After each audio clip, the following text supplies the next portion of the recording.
Queridos irmãos, queridas irmãs, então esse vídeo é de número 130.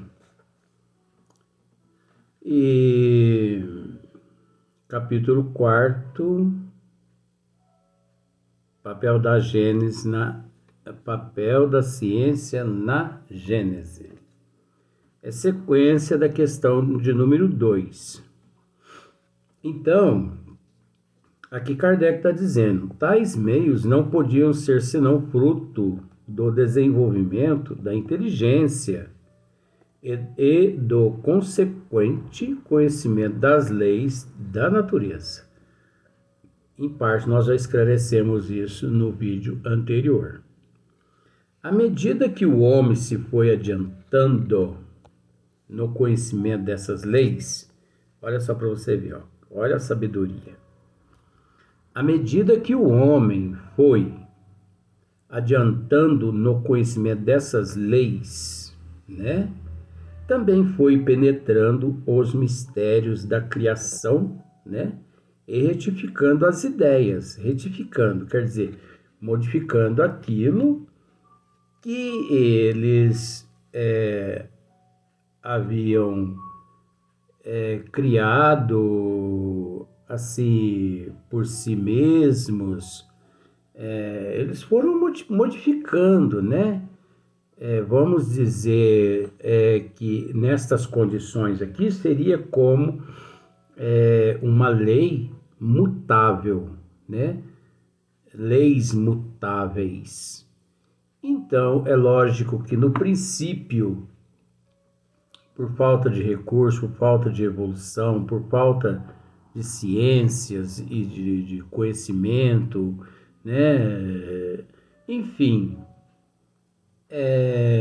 as coisas foram sendo feitas ali improvisadas, mas obedecendo-se parcialmente às leis da natureza, parcialmente, porque ainda lhe faltavam ainda um certo grau assim, mais um avanço de inteligência, né?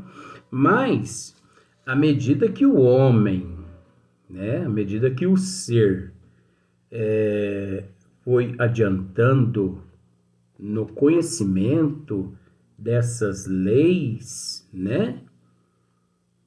Conforme ele foi se compenetrando, conforme ele foi penetrando, né? Analisando tudo através das análises, né? Gradativamente, ele foi analisando as leis da natureza de Deus. Por que nós temos esse costume assim, de dizer as leis da natureza de Deus? Porque a natureza, as leis todas da natureza de Deus, as leis todas faz parte da natureza de Deus.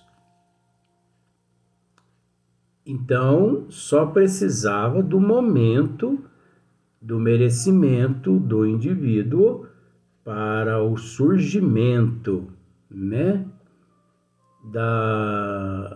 de certas facilidades, de certas modernidades, de certos avanços tecnológicos e aí tudo mais. Mas à medida que o homem se foi adiantando no conhecimento dessas leis da natureza, né, ele foi pesquisando mais, analisando, ele foi observando, aí ele começou a enxergar assim as estações, ele começou a observar assim o movimento do planeta, o movimento dos planetas, né? Enfim, os elementos, os quais são compostos aqui todos os corpos orgânicos e inorgânicos aqui na Terra, os corpos orgânicos e inorgânicos, né? Então, olha, a partir de então, à medida que o homem se foi adiantando no conhecimento dessas leis, também foi penetrando os mistérios da criação e retificando as ideias que formara acerca da origem das coisas. Então, é óbvio que no princípio, devido ao conhecimento, houve lá muitas arbitrariedades. Muitas e muitas, mas nós precisamos entender, com todo respeito, que além do processo do merecimento que a humanidade ainda não encontrava-se com esse merecimento, também encontrava-se no princípio das coisas, tudo. É como, por exemplo, vamos dar um exemplo assim. Uma criança. A criança, ela passa por todas as fases da natureza divina. Analise só para você ver. A criança, ela tem o período que encontra-se no útero da mãe. Ela tem o período que ela fica no colo da mãe. Tem o período que ela fica no berço. Depois tem o período que ela é colocada no chão para gatinhar, não é?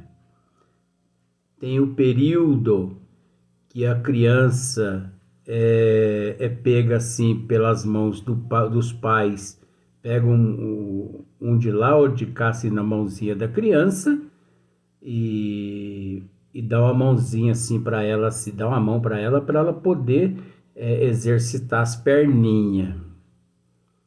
E sei que ela caminha um pouquinho, tal. Tem aquele período assim em que fica o pai de lá e a mãe de cá, igual dois bobão. E eu estou dizendo esse termo, mas é com todo carinho, com todo respeito, porque os pais ficam babando quando a criança começa a andar sozinha. Fica um de lá, distância de 1,5 m mais ou menos assim, para ficar protegendo, né? Fica o pai de lá e a mãe de cá. Ai, bem, eu solto ou eu não solto ele ou ela? Solta, vamos ver. Aí solta com aquele medo e a criança vai assim com aquelas perninhas molinhas e tuque, pá no colo do pai. Aí eles levantam a criança para cima, chacoalha e aquela alegria e tudo mais. É gostoso, faz parte da vida isso, né? Você tem filhos, você já passou por isso. Você que não tem filhos, não se preocupe, sabe por quê? Porque você não tem filhos, é lógico, então você ainda não sabe que prazer é esse. Mas você você não pode se esquecer que você já proporcionou esse prazer um dia aos teus pais. Isso é o que importa. Ah, mas eu não tenho filho para saber. Mas você um dia já proporcionou esse prazer aos pais. Você entendeu? Então, nós temos que procurar, de uma forma aqui na Terra, agir com otimismo, né? Nada de negativismo. Tudo faz parte da evolução, dos desígnios das leis divinas. Nada foge às leis do Criador, né? Nada acontece por um acaso. Então, observe para você ver. Aí, de repente, a criança já não precisa mais que os pais fiquem um de lá e outro de cá, igual dois babão, né? A criança já começa a andar para lá, para cá, para lá, para cá. Daí a pouquinho a criança começa a tomar banho sozinha. Daí a pouco a criança começa a comer sozinha, né? Ela se alimenta sozinha. Daí a pouco, é engraçado, né? Os pais é engraçado, né? A responsabilidade da educação é dos pais, do ensino é dos professores. Não pense que a responsabilidade de educar os teus filhos é dos professores, que não. Educação é dos pais. Ensino é o professor. Tá. Mas você já parou para analisar o primeiro dia de aula do filho da pessoa? Vai a mãe e o pai babão. Quando o pai não pode ir, vai a mãe babona. Você entendeu? Aquelas mães babona, você entendeu? Que se deixar, estraga a camisetinha da criança. Porque elas babam tanto na criança que estraga a camisetinha da criança. Mensagem tá passada. Estraga a camisetinha da criança, baba na camisetinha da criança, de tanto babona. O pai também é babão também. Então, e lá na escola, leva a criança coração apertado. Ai, meu Deus do céu! Juquinha vai para a escola hoje. Ai, eu tô com o coração partido. Ou partido. Mas por quê? Ai, fulano. Uma amiga minha, né? Ela me disse assim: ai, Luiz, eu tô com o coração partido. Minha filha vai para a escola, toda tristeza. Eu não sei se ela vai conseguir se adaptar e tal e tal. Naquele princípio foi um dilema. Hoje a criança tá 1 ano, 2 anos depois, 2 anos, quase 3 anos depois, tá uma maravilha na escola. Mas naquele primeiro dia, aquela tensão, as mães ligam para a professora, para a diretora, para saber como que a criança, né, tá lá na escola, e compra lanche, compra suco, e sei que põe a criança mal acostumado.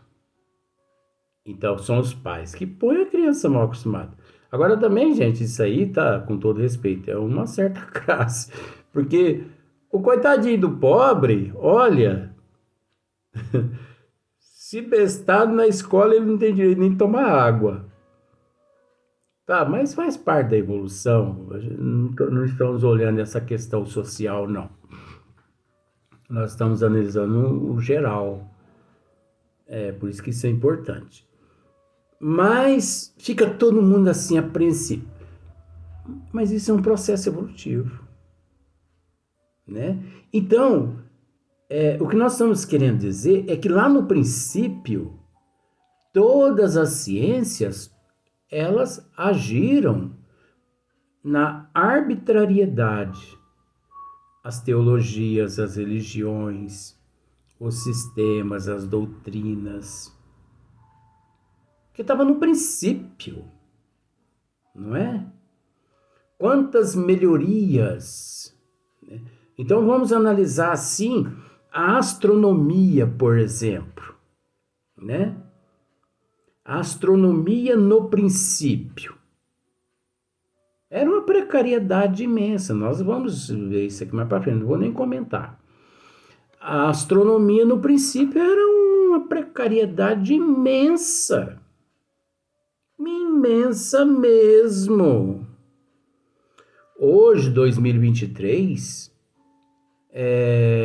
deparamos com um avanço tão grande na astronomia e, por exemplo, muitas pessoas não têm noção, às vezes porque não estudou, não sei, pegou o bonde andando, como se diz, mas muitas pessoas, se parasse e estudasse, veriam que lá no princípio da astronomia Não foi fácil, né?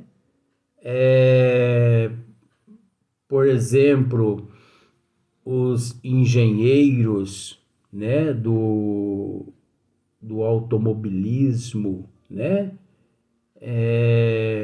Aqueles engenheiros gênios que nasceram aqui na Terra para construir a máquina a vapor, como por exemplo o trem de ferro, o motor, o carro, a moto, até mesmo a bicicleta, os eletrodomésticos.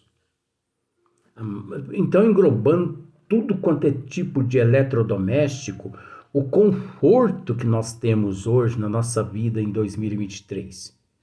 Tudo conspira a nosso favor, né?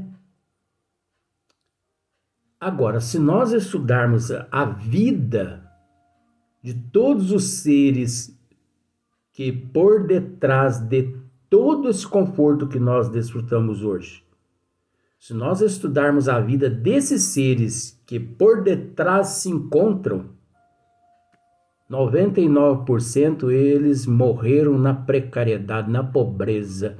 Mas, olha, uns até se suicidaram, porque eu já estudei muito isso. Muitas patentes eram roubadas naquela época, né? E eles não admitiam patentes roubadas e eles se matavam. Hoje, por exemplo, o avanço tecnológico na aviação, né, graças a Santos Dumont, e muitos falam muito nos irmãos Wright nos Estados Unidos, mas não tem nada dos irmãos Wright, não, é o Santos Dumont mesmo, o nosso brasileiro mesmo. Então, tudo se deve a Santos Dumont. Hoje, se a pessoa atravessa todos os continentes do mundo de avião, graças a Santos Dumont. Ele foi o princípio. Ele que, né, estudou toda essa técnica, essa ciência. Hoje em dia você vai à farmácia, é até gostoso, porque você chega à farmácia, você encontra quase todos os medicamentos, né? Antigamente, a humanidade tinha que contar com médiums que recebiam espírito, que prescreviam homeopatia. Minha avó mesma era uma dessa. Na época da minha avó mesma, 90% dos partos eram realizados pelas parteiras. Minha avó mesmo, que está aqui presente, ela, no corpo físico, ela teve a oportunidade de realizar mais de 2.000 partos na existência dela como vó leontina.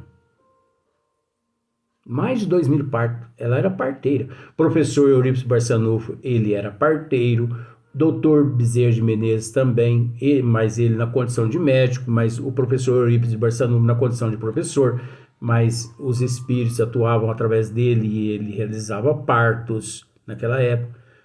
Conversando com um amigo meu, olha o avanço tecnológico. Há uns 15, 20 anos atrás, acho que nem isso, não sei, as crianças, elas evitavam se machucar porque existia um tal de metiolate, acho que é isso mesmo, que ardia mais do que pimenta, né? Metiolate. Era álcool puro. Hoje eu acho que nem existe metiolate. Se existe metiolate, você passa a ser a mesma coisa que está passando água na pele.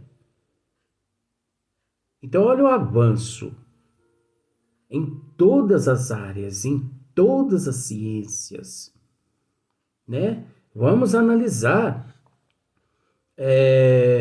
o trabalho que não foi para os engenheiros, para um gênio construir o fogão a gás, o botijão a gás, né? Armazenar o gás de cozinha ali. a geladeira, a máquina de lavar roupa. Gente, emissários de Deus esteve por detrás de todos esses inventos. Isso é invento, isso não é evento. Evento é quando um palhaço vai lá e faz uma gracinha no palco, né? Você sabe, eu estou dizendo isso por dizer que você é uma pessoa inteligente, você sabe. Então, por detrás desses inventos, né? Quantos gênios estiveram aqui na Terra, ocultamente, né? Na literatura. Olha, em todas as áreas científicas, não tem uma, né? Nas religiões, né? E analisa só para você ver o chuveiro elétrico hoje, né? Água quentinha, você pode regular o tanto que você quer de temperatura. A casa dos marajá mesmo, né? Das madame, dos marajá, essas coisas. Tem um certo conforto que você para, você, gente, mas que é isso? Graças a Deus, né? Graças a Deus que os gênios construíram, né? E graças a Deus que existe pessoas com o direito, com o merecimento para desfrutar. Porque não pense que o automóvel que você tem, a casa que você tem, o conforto que você tem, foi o acaso que te concedeu. Não. Isso é mérito. Porque aqueles que não têm mérito, pelo menos, graças a Deus, o mérito estão tendo de ter uma casinha lá na comunidade. Porque até para morar na comunidade tem que ter mérito. Porque se a pessoa não tiver mérito para morar na comunidade, a pessoa vai morar embaixo do viaduto. E para morar embaixo do viaduto tem que ter mérito também. Porque se a pessoa não tiver mérito para morar embaixo do viaduto, ele vai morar embaixo dos bancos das praças. E para morar embaixo dos bancos das praças, nas pracinhas, tem que ter mérito também. Tudo é mérito, gente. Ninguém tem além do que merece. Ninguém. Entendeu?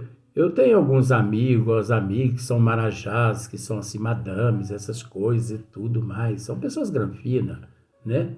Que eu fico analisando, falo, gente, mas graças a Deus, né? É o danado do mérito. Eu, por exemplo, eu não tenho esses méritos. Eu não tenho esses méritos. Então eu não invejo de jeito nenhum. Eu já tive em vidas passadas, então eu não tenho valor. Então, por eu não ter dado valor, eu retornei ao corpo físico sem mérito nenhum. Só de estar no corpo físico já é por misericórdia de Deus, que se não fosse eu não estaria aqui. Então eu fico quietinho, sabe? Quando eu vejo o conforto das pessoas, eu agradeço a Deus e falo, meu Deus, ilumine essa madame, ilumine esse marajá e tudo mais. A mensagem vai sendo passada. Então, mas é mérito, gente. Às vezes as pessoas dizem assim, mas a fortuna no mundo, né, é muito mal distribuída. Mentira. O ignorante, aquele que não tem conhecimento dos desígnios das leis de Deus, tem todo o direito de pensar desse jeito. Mas quem tem conhecimento das leis de Deus não tem o direito de pensar desse jeito. Não existe nada fora dos padrões perante os desígnios de Deus. O dinheiro está na mão da pessoa certa. Aquele que não tem condições financeiras fez por merecer não ter aquelas condições boas financeiras. Abusou no passado, nessa tem que se conformar, se resignar, aceitando com resignação. E aqueles que têm muito têm que se conscientizar que aquilo lhes foi concedido por mérito, mas também com a responsabilidade de cuidar, né, da humanidade, sustentar o avanço aqui na Terra, o progresso aqui na Terra, ajudando mutuamente uns aos outros. Então não pensemos, mas a fortuna aqui na Terra é mal distribuída. Uns têm tanto, outros não têm nada. Uns tá na miséria, tá morrendo de fome. Outros estão jogando comida no lixo. Não existe isso, gente. Vai me desculpar. Mas eu não posso dizer o contrário do que eu estou dizendo aqui agora. Eu vou dar sequência em mais um vídeo para a gente continuar esse assunto. Mas eu não posso agir contrário do que eu estou dizendo aqui agora, porque eu tenho um pouco de conhecimento a respeito disso. É a lei de causa e efeito, ação e reação. Agora, aquele que nessa existência abusa do poder que ele possui, responde na próxima. Da mesma forma que aquele que na passada teve muito e abusou, nessa ele está respondendo pelo demérito do abuso que realizou em vidas passadas. Vamos para mais um vídeo só.